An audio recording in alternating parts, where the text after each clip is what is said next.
যদি প্রশ্ন করি, আচ্ছা তুমি কি শুধু বলছো কাঙালের ঠাকুর, তুমি কি সত্যি কাঙালকে উদ্ধার করো? তুমি কি সত্যি কাঙালকে উদ্ধার করো? যদি প্রশ্ন করি, শাস্ত্রকার প্রমাণ দিয়ে দেবেন। কেমন করে? পুরী ধামের জগন্নাথকে দিয়ে প্রমাণ করে দেবেন। এক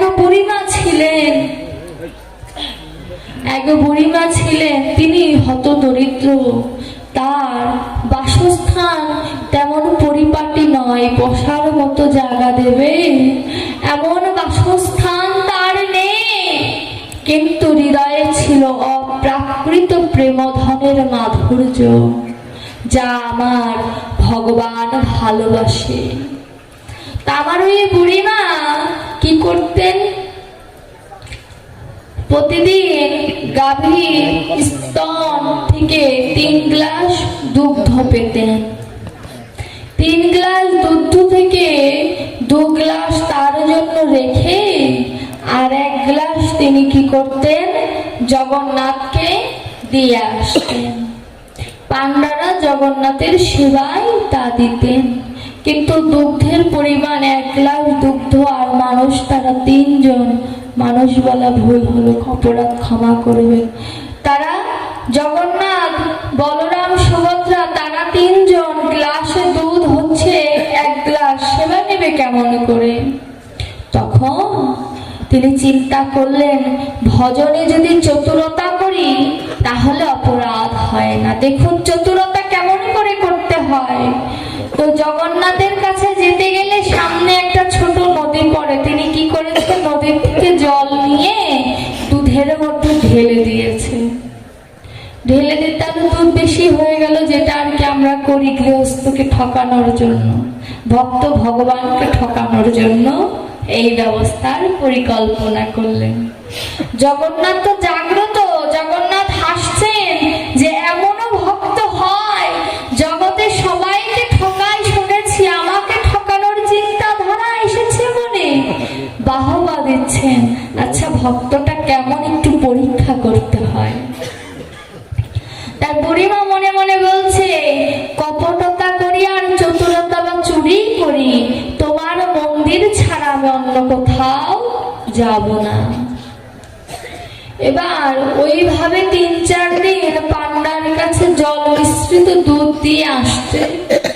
এবার কিছুদিন পরে জল মিশাতে যে জলের সাথে ছোট্ট একটি মাছ দুধের ভিতরে চলে গেছে। হরি বল। বুড়িমা তো বয়স হয়ে গিয়েছে, চোখে ভালো দেখে না, বুঝতে পারেনি যে জলের সাথে সাথে ছোট্ট একটি পুঁটি মাছ চলে গিয়েছে। এবার যখন পান্ডার কাছে দিয়েছে, পান্ডা ভোগ নিবেদন করে দিয়েছে, দেওয়ার পরে দেখে দুধের মধ্যে কি যেন নড়ে। দেওয়ার পরে এখন পান্ডা ভোগ কাছে নিয়ে এসে দেখে কি যে মাছ নড়ছে। এবার বুড়িমাকে ডেকেছে যে তোমার এত বড় স্পর্ধা, তুমি আমাকে দিয়ে অপরাধ করিয়ে নিলে। আমি জগন্নাথের কাছে মাছ সহ দুধ দিলাম, আমার অপরাধ হয়ে গেল তোমার কারণে, তুমি আর কোনোদিন মন্দিরে আসবে না। পান্ডার কথা তৎকালীন সময়ে না শুনলে তার বরদান যাবে, এতে কোনো ভুল নাই। বুড়িমা এবার বাড়ি চলে গিয়েছে, ওই দুগ্ধ নিয়ে বাড়ি চলে গিয়েছে, মাছ সহ দুগ্ধ নিয়ে চলে গিয়েছে। বাড়ি যেয়ে বলছে, প্রভু আমি চতুরতা করেছি এটা সত্য, কিন্তু আমি তো জানতাম না যে দুধের মধ্যে মাছ আছে, সুতরাং আমি ক্ষমার যোগ্য। আমি জেনে বুঝে নেইনি, জেনে যদি দিতাম তাহলে আমার অপরাধ হতো। যেহেতু আমি জেনে দেইনি, সুতরাং আমি তো ক্ষমার যোগ্য। এত বড় শাস্তি তুমি আমায় কেন দিলে? কি অপরাধ করেছি? ও আমি দরিদ্র, তো তোমায় তো ভালো দুগ্ধ দিতে পারি না, তাই তুমি আমাকে বের করে দিলে। দেখুন ভগবানকে ভালোবাসতে কিভাবে হয়। ভক্ত চরিত্র না শুনলে কোনোদিন ভগবানকে ভালোবাসার মাধ্যম জানা যায় না।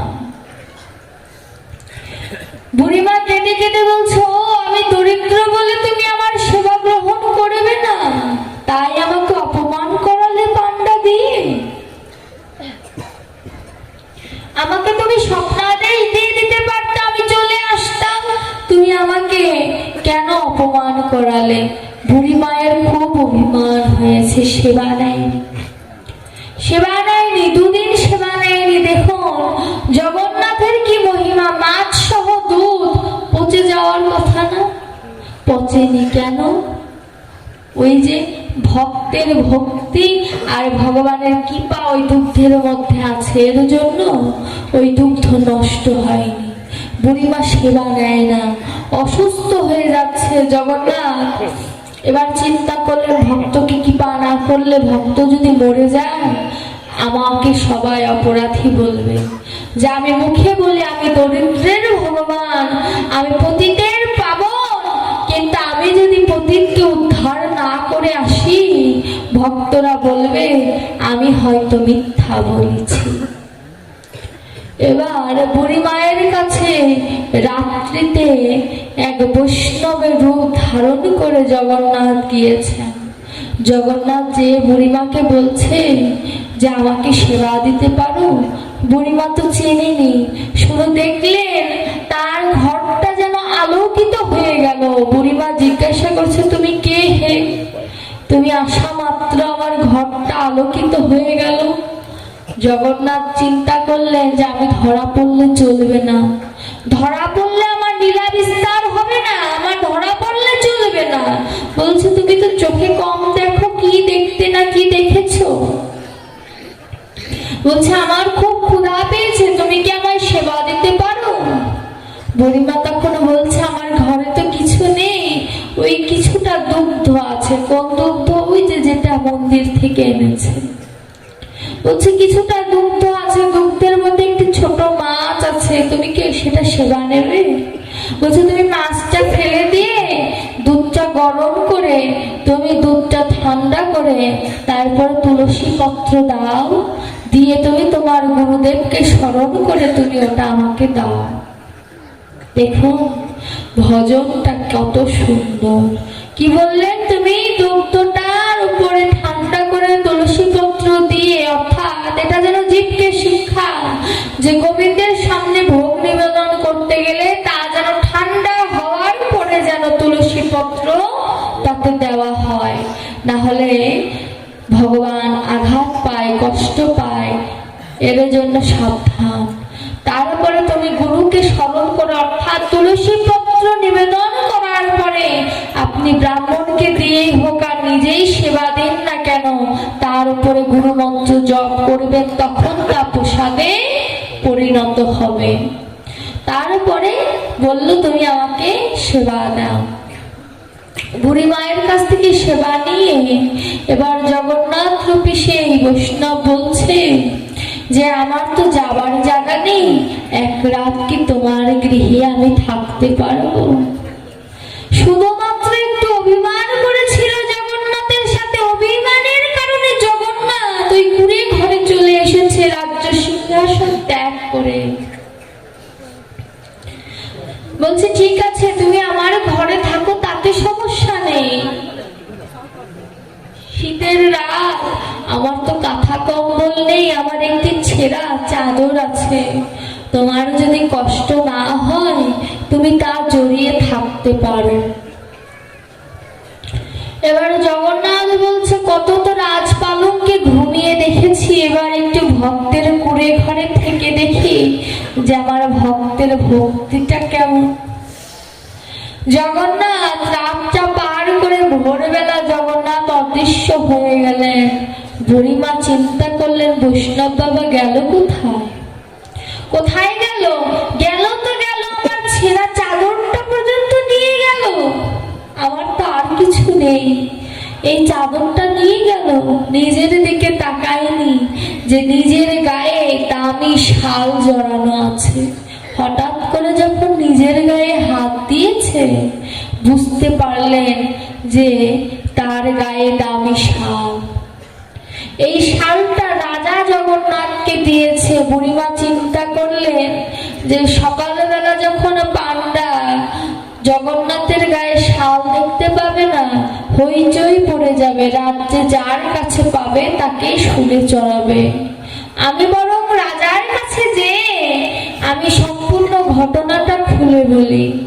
রাজাকে বলছে, রাজা সত্য বললে আপনি আমাকে শাস্তি দেবেন না তো? রাজা বলছে, তুমি নির্ভয়ে বলো।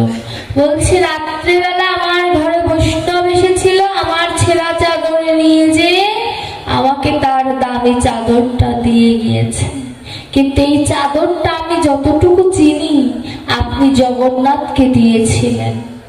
রাজা আশ্চর্য হয়ে গিয়েছে যে কিভাবে সম্ভব।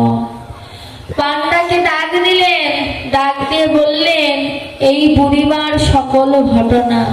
পান্ডা বলছে যে এই বুড়িমাকে তো আমি তাড়িয়ে দিয়েছিলাম মন্দির থেকে। বুড়িমা সত্যি করে বলো, তুমি চুরি করোনি তো? বুড়িমা বলছে, চুরি মানুষ কার জন্য করে? বাড়ির আত্মীয় স্বজনের জন্য, কিন্তু আমার তো জগন্নাথ ছাড়া আর কেউ নাই। আমি চুরি করব কার জন্য? আমার তো জগন্নাথ ছাড়া কেউ নাই, আমি চুরিটা করব কার স্বার্থে? এই কথাটা যখন ভক্তের বদন থেকে শুনেছে, পান্ডার হৃদয়টা আকুল হয়ে গিয়েছে। পান্ডা তখন ভাবনয়নে দর্শন করলেন যে আমার জগন্নাথ ঘরে এসেছিল। তিনি দ্রুত মন্দিরে যেয়ে দেখে সত্যি জগন্নাথ এসেছিল, জগন্নাথের গায়ে সেই ছেঁড়া চাদরটা রয়েছে। পান্ডা তখন বুড়িমাকে বলে, মা গো, আমি তো মন্ত্র তন্ত্র কত কিছু দিয়ে আমি ভগবানের অভিষেক করি, পূজা অর্চনা করি, তুমি কি এমন সাধনা করেছিলে আমায় বলতে পারো? কি এমন সাধনা করেছিলে যে আমার জগন্নাথ খাট পালঙ্ক ঐশ্বর্য সকল কিছু ত্যাগ করে তোমার ওই কুড়ে ঘরে গেল? আমার বুড়িমা সেদিন কেঁদে কেঁদে কি উত্তর দিয়েছিল জানো বাবা? যে আমার জগন্নাথ খাট পালঙ্কের লোভ নেই, ওই ভক্তের লোভ আমার জগন্নাথের এত বেশি, যেখানে আমার ভক্ত একবার বলে হে দয়াময় রক্ষা করো, আমার ভগবান আর দূরে থাকতে পারে না। আমার ভগবান আর দূরে থাকতে পারে না।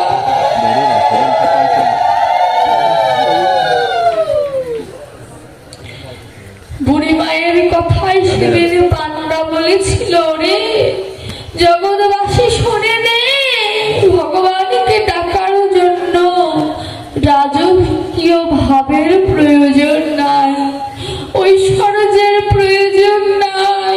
ভগবানকে ডাকতে গেলে একটু মনটা ভগবানের চরণে নিবেদন করে দাও।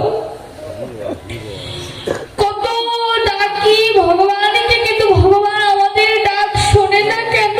ভগবান বলছে, তুমি তো কোনোদিন আমাকে ডাকতেই জানলে না, তুমি তো ডাকার মতো ডাকটাই শেখোনি, আমি ধরা দেব কেমন করে? কোনো মা যদি মনে মনে একবার বাসনা করে যে হে প্রভু, আমার তো কেউ নেই, তুমি আমার সন্তান হও, হে প্রভু আমার স্বামী নেই, তুমি আমার পরম স্বামী হও, আকুল কণ্ঠে যদি ভগবানকে এই নিবেদনটা করা যায়, ভগবান কি দূরে থাকতে পারে? ওই যে বলে না, আমার হৃদয়টা পাষাণ নয়, পাষাণ থেকেও কঠিন, পাষাণ হলে তো গলে যেত।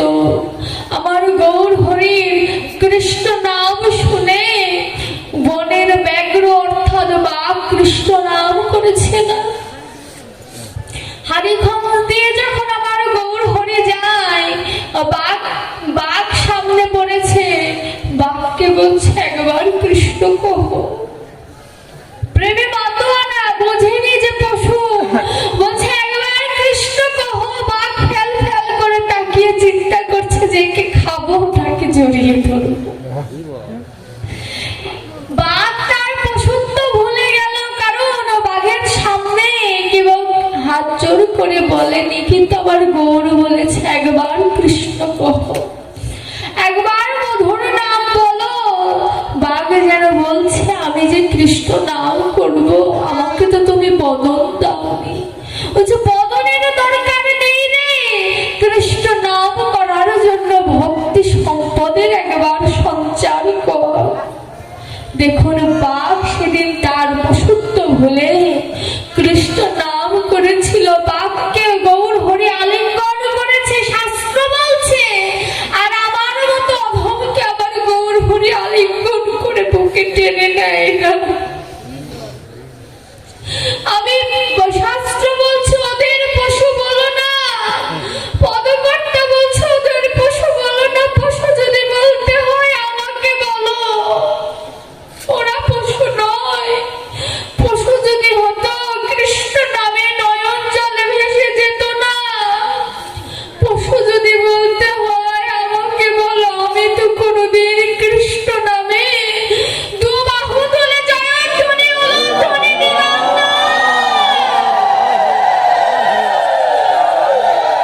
আমাকে বলো।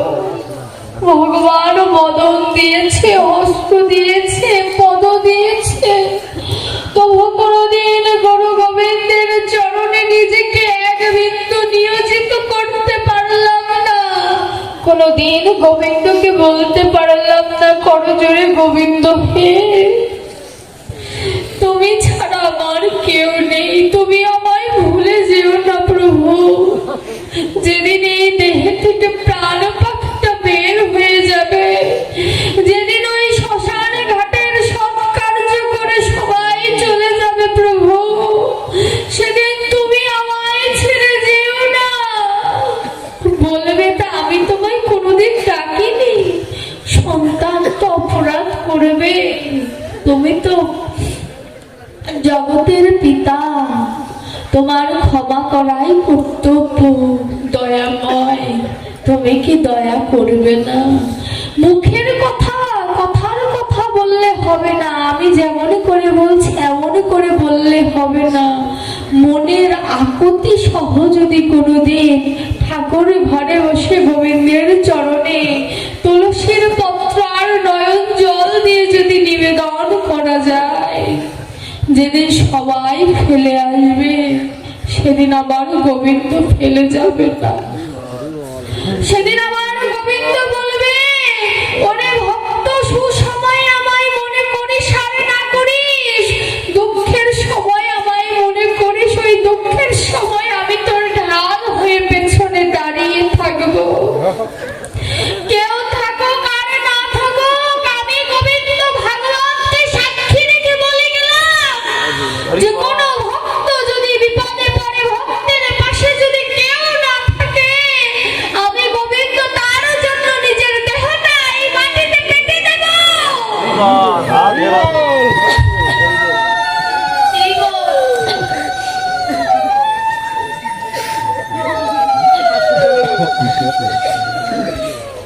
দেহটা আমার, দেখুন আমার গোবিন্দ ভক্তকে কতটা ভালোবাসে। ইহ জগতে দেখবেন, ইহ জগতে দেখবেন, আপনি যদি কাউকে ভালোবাসেন, আপনার যদি স্বার্থ শেষ হয়ে যাবে, আপনার যেদিন স্বার্থ শেষ হয়ে যাবে, সেদিন আপনাকে আর তোয়াক্কা করবে না, আপনাকে সেদিন আর তোয়াক্কাও করবে না। তার প্রমাণ মা বাবারাই তার প্রমাণ। আমাদেরকে কত কষ্ট করে বড় করে, আমি আমার কথাই বলবো, তবু কত আঘাত দেই মাকে বাবাকে।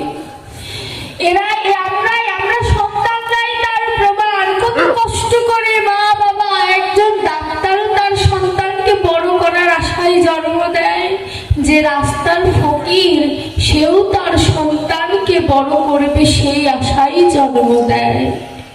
কিন্তু যতদিন মা বাবা আমার ভরণ পোষণ করে, ততদিন মা বাবার সাথে সম্পর্ক সন্তানের ভালো থাকে।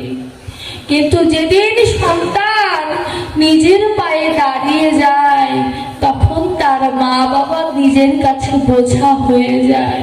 হয় কি না? হয়।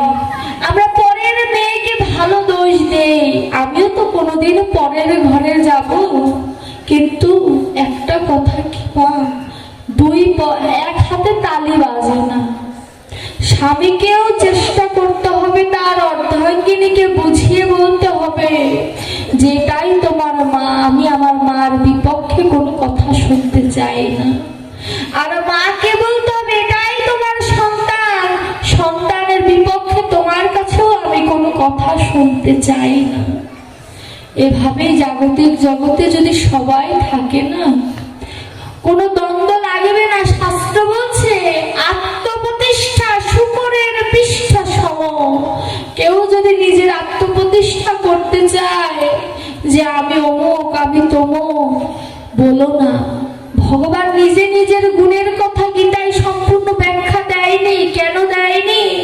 নিজে আচরণ না করলে জীবকে কোনোদিন শেখানো যায় না। ভগবানের লীলা মাধুর্য ভক্ত প্রকাশ করেছেন। ভগবান বলেনি? কারণ এটা বললে ভক্ত ভাববে যে ভগবান নিজের গুণের কথা নিজে বলছে, এটা ভক্ত প্রকাশ করেছে। আমি এই ব্যাস আসনে আসার পূর্বে বাবাজি আমার নামে অনেক কথা বলেছে, অনেক কথা বলেছে, কিন্তু আমি এই কথাগুলোর যোগ্য নই। কেন জানি? ভক্তের এই ব্যাস আসনের থেকে পরীক্ষিতের আসনটা শ্রেষ্ঠ বেশি। আমি যেখানে থাকি না, আমি প্রত্যেকটা জায়গায় বলি এই কথাটা, কিঞ্চিত পূর্ণ লাভও যদি হয়, আসন ত্যাগ করার পরে যেভাবে আপনারা আমার দিকে এক প্রকার অ্যাটাক করে, ভজন আর ওখানেই শেষ হয়ে যায়। আমার তো চরণ হয়নি, চরণ হয়নি, তবু আমার চরণ ধুলে আপনারা নিয়ে আমার ভিতরে পা দিয়ে দিচ্ছেন। আর ডাক্তারি পড়ার কথা, এটা আপনাদেরই আশীর্বাদ, আমার কিছু না। আমার মা বাবা চেষ্টা করেছে, ওখান থেকে পেরেছি, কিন্তু আমি আমার ডাক্তারি পেশায় বড় হতে চাই না, আমি ভক্তের চরণ ধুলে পেয়ে বড় হতে চাই। আমি ডাক্তারের কথা পেয়ে যেন আমি এই বিশ্বব্রহ্মাণ্ডে পরিচিত না হই, আমি যেন আপনাদের ভক্তদের সন্তান, ভক্তদের মা, ভক্তদের কন্যা, এই পরিচয়ে যেন আমার পরিচয় হয়, এই আশীর্বাদ আমাকে করবেন। আমি আর কিছু চাই না, আপনাদের চরণ ধুলেই যেন আমার শ্রেষ্ঠ সম্বল হয়। কোনোদিন যেন আমার ভেতরে অহংকার সৃষ্টি না হয়, এই আশীর্বাদ আমাকে করবে। কারণ ভগবান বলেছে আমি ভক্তের অভক্তের সকল কিছু সইতে পারি, কিন্তু অহংকার কোনোদিন সহ্য করতে পারি না। এই অহংকার এমনই একটি বস্তু, এই অহংকারের কারণে ভগবানকে সারা জীবনের জন্য হারিয়ে ফেলতে হতে পারে। ভজনের পথে দুটি বাধা আছে, একটি হচ্ছে কামিনী, আরেকটি হচ্ছে কাঞ্চন। কিন্তু আমার ভাগবত বলছে কামিনী কাঞ্চনের থেকেও বড় বাধা হচ্ছে এই অহংকার, আত্মপ্রতিষ্ঠা। সকল কিছু ত্যাগ করতে পারে সবাই, কিন্তু আত্মপ্রতিষ্ঠা আর অহংকার এমনই বস্তু, এমনই কলির প্রখর প্রভাব এদের মধ্যে, যে ফাঁক পেলেই দেহের ভেতরে প্রবেশ করে ফেলে। সুতরাং ভজন